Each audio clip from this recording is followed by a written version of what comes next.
Bueno, continuando con nuestro club de lectura, estamos con la obra de Anna Hawkins, Muerte en la boda.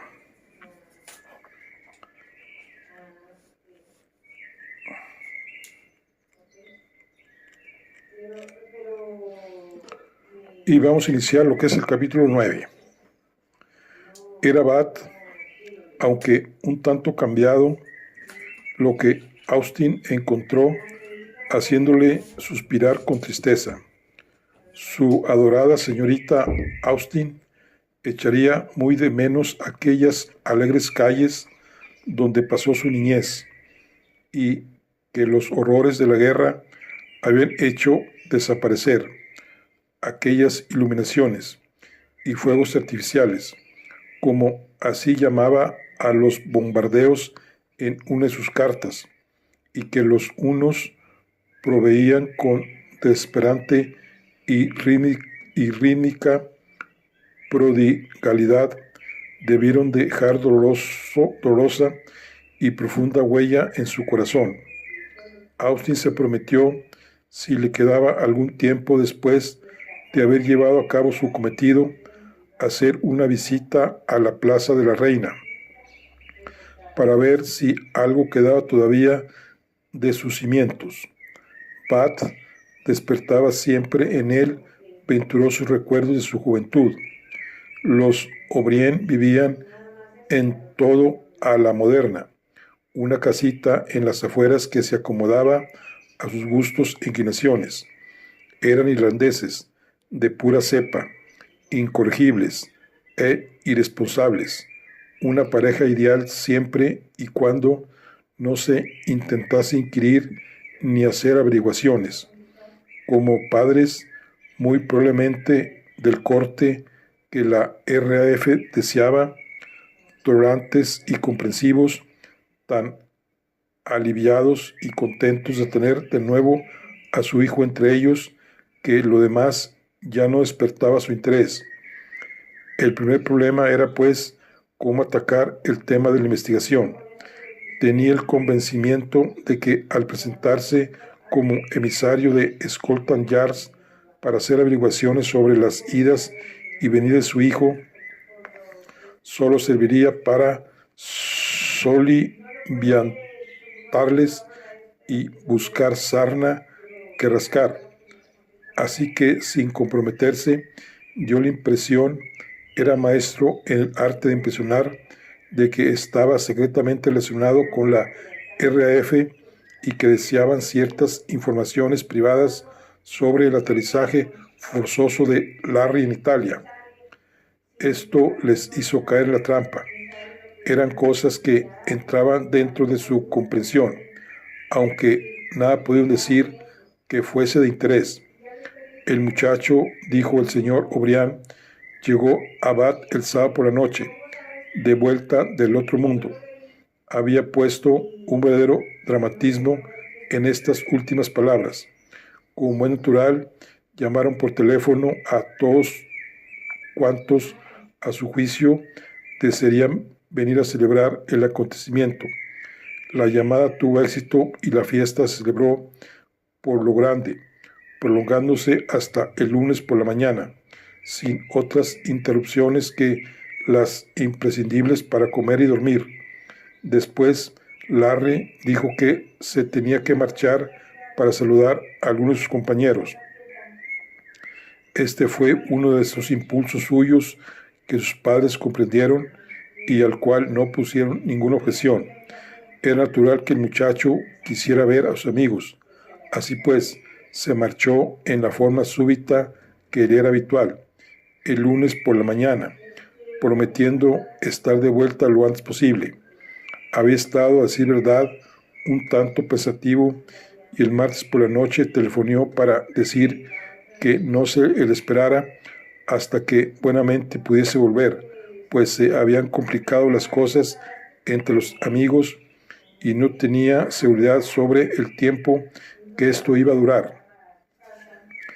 ¿Desde dónde llamó?, preguntó Austin. El señor O'Brien no tenía idea de ello, ni se le ocurrió preguntar. fue una llamada local o de larga distancia, los O'Brien se consultaron mutuamente y convinieron en que debió de ser de larga distancia. El fundamento para llegar a esta conclusión dejaba mucho que desear, pero haciéndose cargo del proceso mental de los informantes, como Austin lo hizo, resultó sumamente fácil comprenderlo. Incluyó la hora en que la señora O'Brien subió a cambiarse el vestido, las bebidas que el señor O'Brien se sirvió, la hora en que debió bebérselas, el número aproximado de las que acostumbraba a ingerir, lo que la señora O'Brien le dijo y lo que él contestó. También algunas reminiscencias de llamadas previas, referencias accidentales a los días juveniles de Larry y las consiguientes especulaciones de los padres sobre el lugar aproximado donde aquel pudiera estar. Austin siguió con entusiasmo el juego, pero llevaba las de perder, y perdió. Resultó, en comparación con sus adversarios, un mero aficionado. Se escabulleron mencionando nombres como Dennis, mis queridos Sin y Clodac, Chilax, Mine, Roney, el padre O'Flynn y los Flanagan. Larry podría hallarse en alguno de los citados, pero de todos modos los O'Brien no conocían la dirección de ninguno de ellos. También podría suceder que ni siquiera se hallara en su compañía. Fue un juego la mar divertido del que Austin no pudo vislumbrar las reglas. Mencionó el nombre de Jane sin resultado alguno. Evidentemente, Larry tenía un grupo de amigos del que tenían referencia, los padres, y otro del que ignoraban detalles por completo.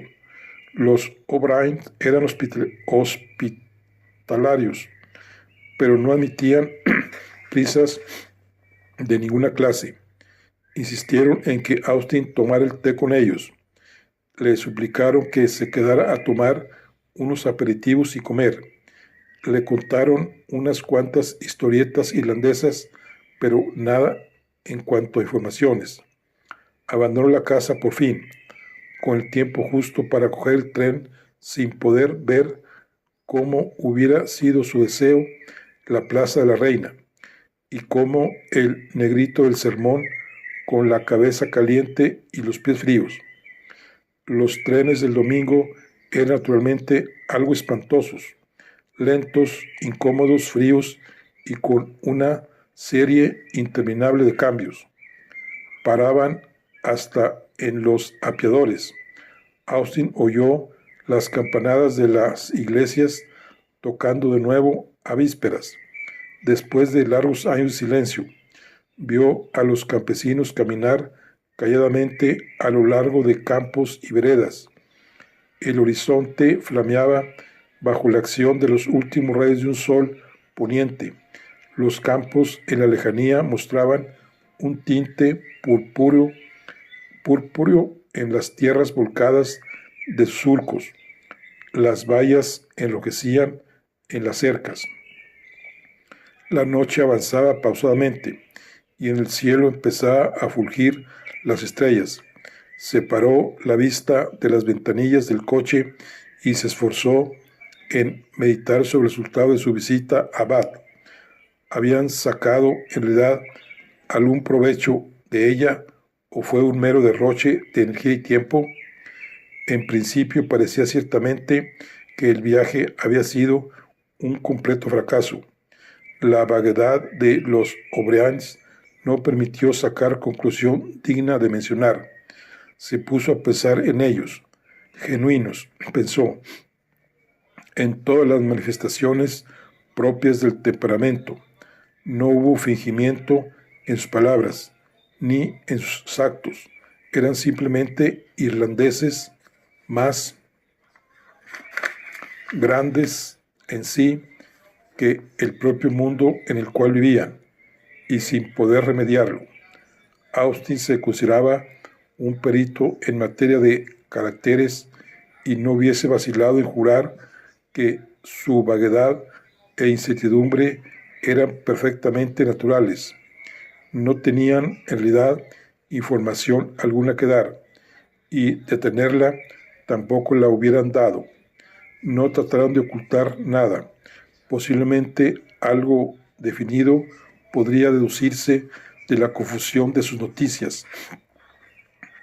Scotland Yard se había visto enfrentado muchas veces con informaciones más vagas e imprecisas que las recibidas de los O'Brien, y no había razón para desesperar del resultado que pudiera entresacarse de la actual. Les llamó desde una de las estaciones de tránsito en que hubo de hacer cambio de tren. Les dio una lista de lo que había, de los nombres que habían de investigarse, y cortó la comunicación con una mezcla de esperanza y de duda. La fe, se dijo a sí mismo, es creer en lo que se sabe que no es verdad, y no sería la primera vez que los del Yard hicieran cosas que tuviesen la apariencia de verdaderos milagros. Y esta fue una de ellas. De los insignificantes datos que recibiera de él, sacaron materia para localizar a Larry O'Brien y telefonearon a Austin el lunes por la tarde para comunicarle su hallazgo.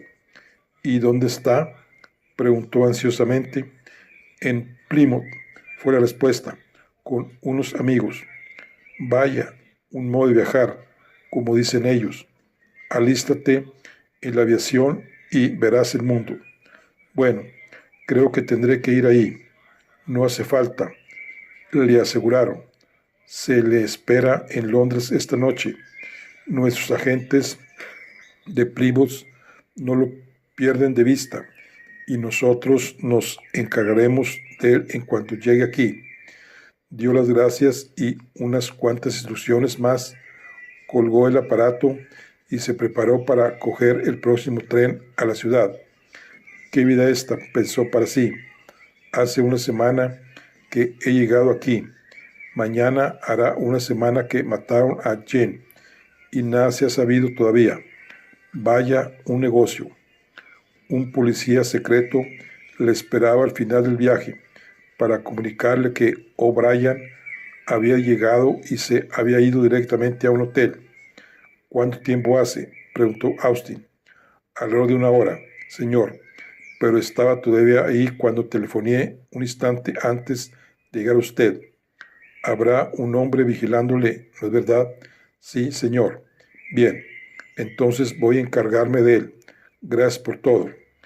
El jefe de escuadrilla, O'Brien, estaba en su cuarto bebiendo ginebra cuando Austin llegó al hotel. No sé qué es lo que quiere usted de mí, caballero, dijo él con curiosidad, pero sin antagonismo.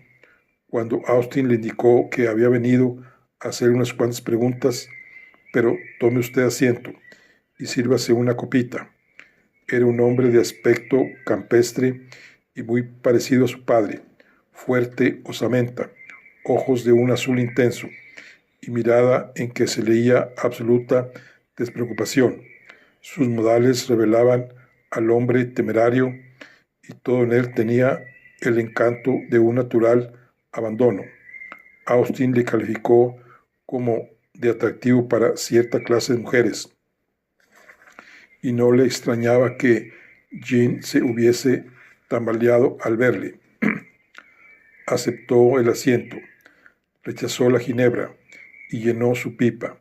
O'Brien era también fumador de serie y empalmaba sus cigarrillos en esa forma nerviosa, febril e inquieta que parecía característica de muchos de los tipos de hoy.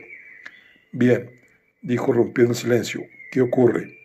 Austin atacó el tabaco de la pipa con su dedo índice con toda intención. ¿Qué sabe usted sobre la muerte de Jenny Foster?, preguntó. O'Brien se puso en pie de un salto. ¿Qué? ¿Jenny muerta? ¿Pero qué está usted diciendo? ¿No sabía usted que había muerto? Claro que no. ¿Cuándo? ¿Cómo? ¿Y qué tenemos usted y yo que ver con ello? Austin añadió reposadamente: mañana hará una semana que fue asesinada, una hora después de su casamiento. ¿El qué? ¿Casada? ¿Con quién? Asesinada. Pero, ¿qué fantasías es esta que me está usted contando? Las manos le temblaban visiblemente al servirse una nueva copa de ginebra, que vació de un trago, y una lividez amarillenta sustituyó el arrebato tostado de su cara. Austin encendió una cerilla y la aplicó a la pipa, mientras respondía pausadamente entre bocanada y bocanada de humo. El martes de la semana pasada se casó con un joven llamado Ralph Balfour. Una hora más tarde fue encontrada muerta en su alcoba. Había sido anestesiada primero y después asfixiada. No existe duda alguna de que fue asesinada. Dejó momentáneamente el asunto y se limitó a observar a O'Brien por encima de la pipa. El aviador no dijo una palabra, pero se le veía notoriamente agitado. El contenido de la copa se le vertió antes de llegar a la boca. Dejó caer el cigarro, lo pisó nerviosamente y encendió uno nuevo. ¿Cómo no lo sabe? La encuesta judicial apareció en toda la prensa del sábado. No leo nunca los periódicos, pero esto es horrible. Jane, asesinada, volvió a fumar en silencio, con los ojos medio cerrados y con la mente al parecer llena de recuerdos. Austin seguía observándole. Después de un largo rato, O'Brien levantó la cabeza, abrió los ojos y preguntó: de todos modos, ¿qué relación guarda todo esto conmigo? Eso es precisamente lo que quiero saber. La contestación es que no sé nada, y ahora haga el favor de salir si no le importa. El caso es que sí me importa. O'Brien, le he dicho que Jane fue asesinada, y da la circunstancia de que soy yo el encargado de averiguar por quién. Pues bien, yo no lo hice, y ahora lárguese. No puedo todavía. He de hacerle primero unas preguntas. ¿Y por qué a mí? Austin se explicó con toda paciencia y concisión. Cuando me enteré que usted la conocía bien, terminó diciendo: creí sinceramente que usted podría arrojar alguna luz sobre el caso. Pues no puedo, dijo O'Brien. Es verdad que tuvimos algo que ver, pero no la he visto ni he vuelto a saber de ella desde el día que salimos para Italia. ¿Estaban ustedes prometidos? Precisamente prometidos, no. Explíquese, por favor. Que yo no me hubiese casado con Jean, aunque no hubiese habido otra mujer en la tierra. ¿Por qué? No nos gustaba el casorio, ni a ella ni a mí. ¿Y por qué? Se puede saberse. Porque individuos como yo no deben casarse. Somos demasiado inquietos. No nos gusta la vida tranquila del hogar. Causaríamos la infelicidad a cualquier chica decente.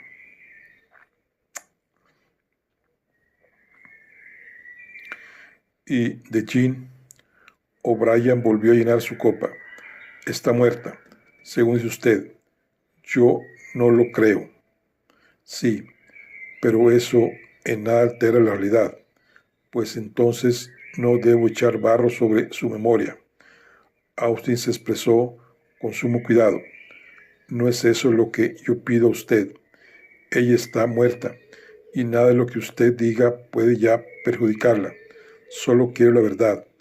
Alguien la mató, y ese alguien se pasea hoy por las calles con toda impunidad. Por mí que se pasee. Quizá no sea tan culpable como parece. ¿Por qué? Austin lanzó la pregunta con tal rapidez que no dejó que O'Brien meditara la respuesta. Es mejor que esté muerta. Era una mala mujer en toda la extensión de la palabra. a cualquier hombre que tuviese la desgracia de acercársele, habría de sucederle algo tarde o temprano. ¿Qué de particular tiene que al enterarse después hiciera lo que hizo? ¿Enterarse de qué? De la clase de mujer que era. Las continuas copas acabaron por surtir efecto. O'Brien iba olvidando por momentos sus inhibiciones, cualquiera que éstas hubiesen sido. Estaba todavía sereno, pero la lengua se le había desatado considerablemente. No hacía esfuerzos por retenerla. Mostraba ya cierta familiaridad. Me parece usted una buena persona y no tengo inconveniente en decirle 2 o 3 cosas acerca de esa mujer. Era de lo peor que pueda usted imaginarse, un vampiro de la alta sociedad, pero tenía un algo, no cabe duda, simpatía, ángel, como quiera usted llamarlo, como para alquilar balcones. Nada le duraba. Conseguía lo que quería, sin preocuparse del modo de obtenerlo. Hundió a 2 amigos míos que eran un modelo de caballeros. Enfangaba cuanto tocaba. Por ello supe lo ocurrido. Intenté convencerla de que debían apartarse de una mujer así, pero en vano. Después llegué yo, y en mí encontró la horma de su zapato. Ya lo creo. Me monté, como todos, en aquel tranvía, con la sola diferencia de que yo sabía dónde, cuándo y cómo debía apiarme de él. No era la primera vez que me encontraba con esa clase de tipos. La traté a baquetazos y conseguí lo que esperaba, que me siguiera como una corderita. Esto naturalmente confirmaba lo dicho por los Whiteheads, pero la historia de los devaneos de Jane no era en esos momentos de tanto interés como saber los movimientos de O'Brien el día del suceso.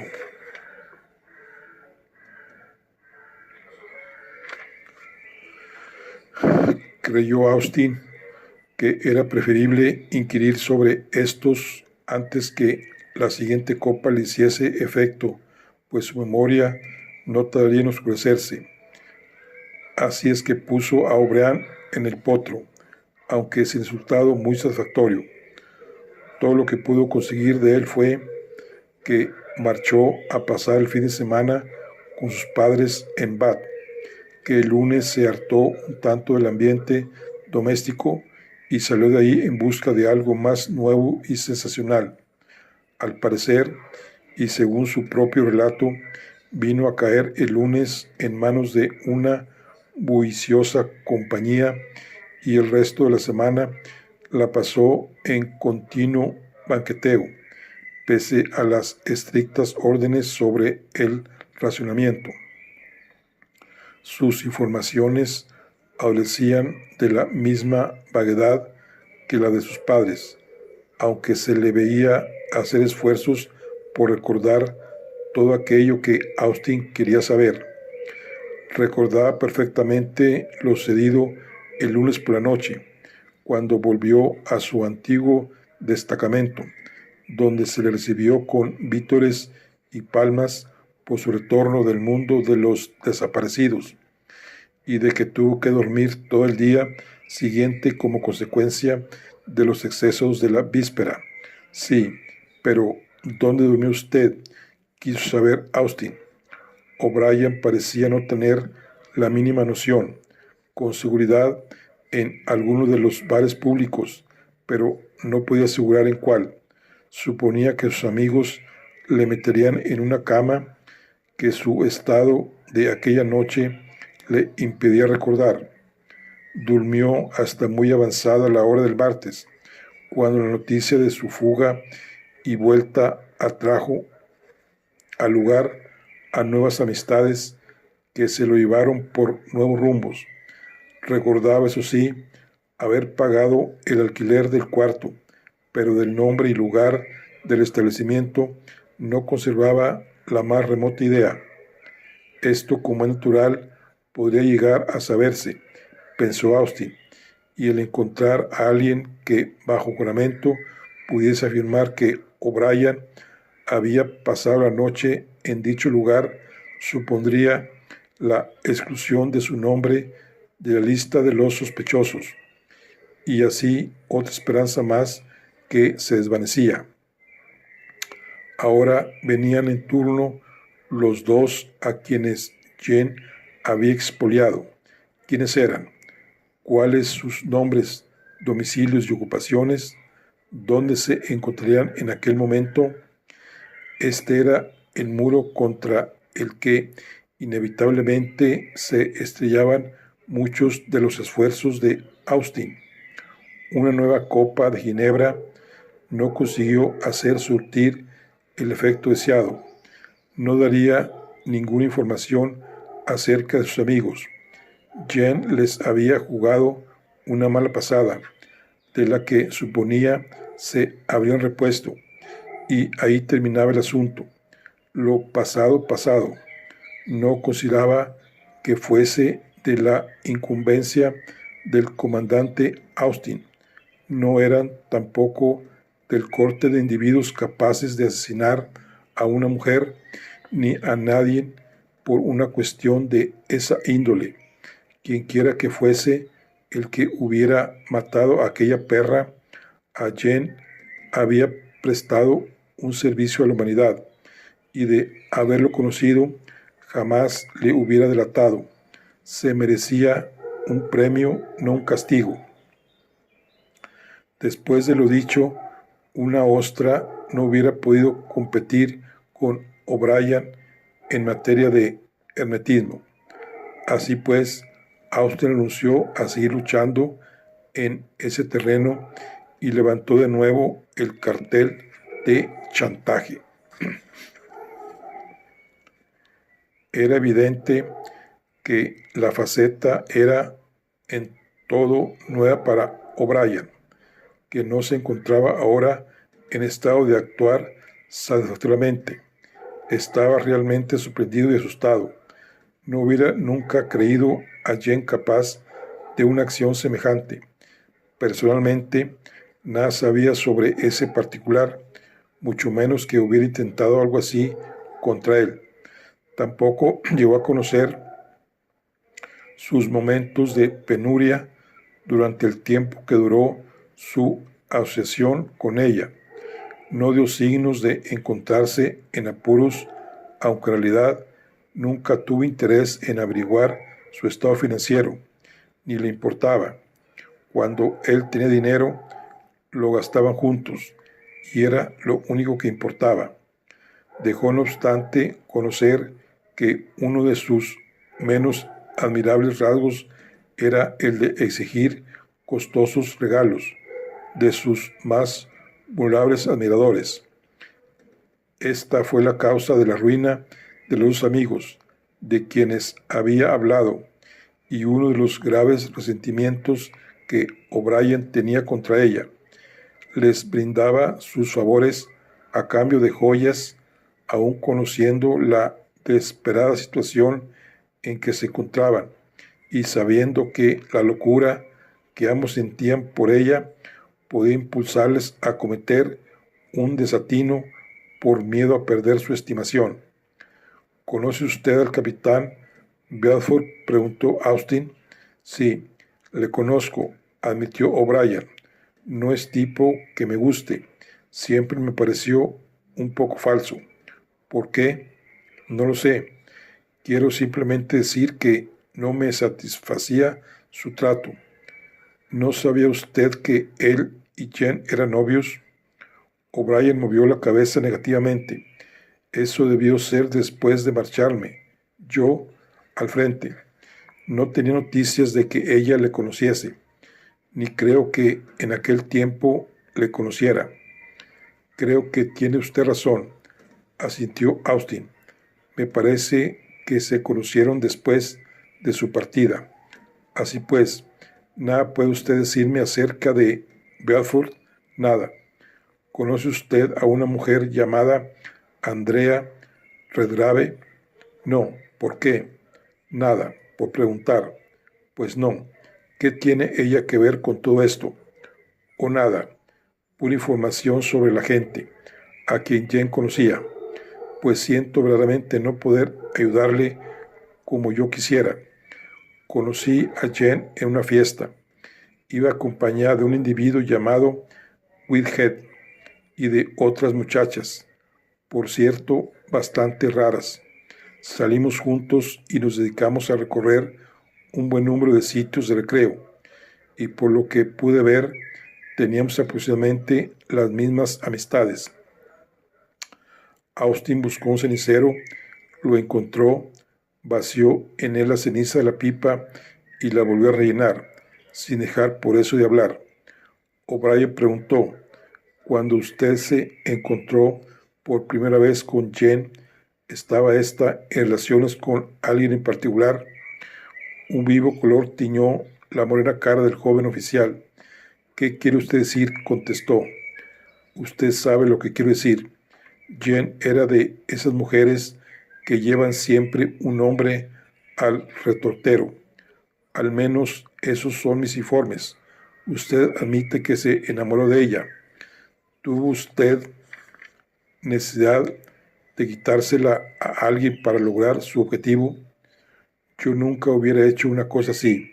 No, ni aun estando suficientemente interesado. El carmín desapareció de sus mejillas. Hubo un momento de silencio, pasado el cual O'Brien contestó con cierta brusquedad: no podría usted decir que yo se la quitara a nadie. Fue ella quien le dejó y vino a mí.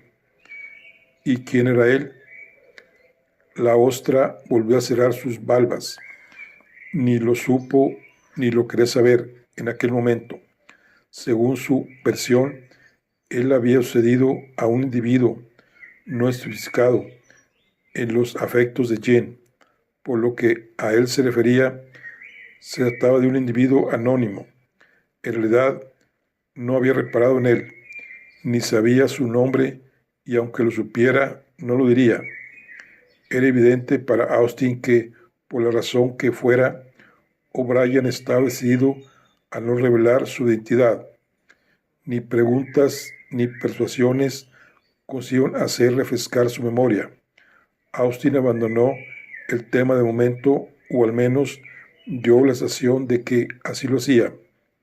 ¿Conoce usted a un tal capitán Philip Hewlett? O'Brien volvió a sonrojarse. Sí, admitió.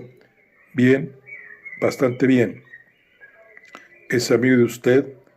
Puedo considerarlo como tal. ¿Fue él uno de los tantos que se enamoraron de Jane Foster? La contestación fue negativa. La conocía, eso sí. Éramos muchos los que íbamos juntos por las noches, y nada de particular tenía que llegaran a encontrarse. Por lo demás, no creo que ella le interesara. ¿Por qué? Porque no era su tipo. ¿Le desagradaba acaso? No diré tanto. Simplemente que no habían nacido el uno para el otro. ¿Sabe usted algo acerca de él?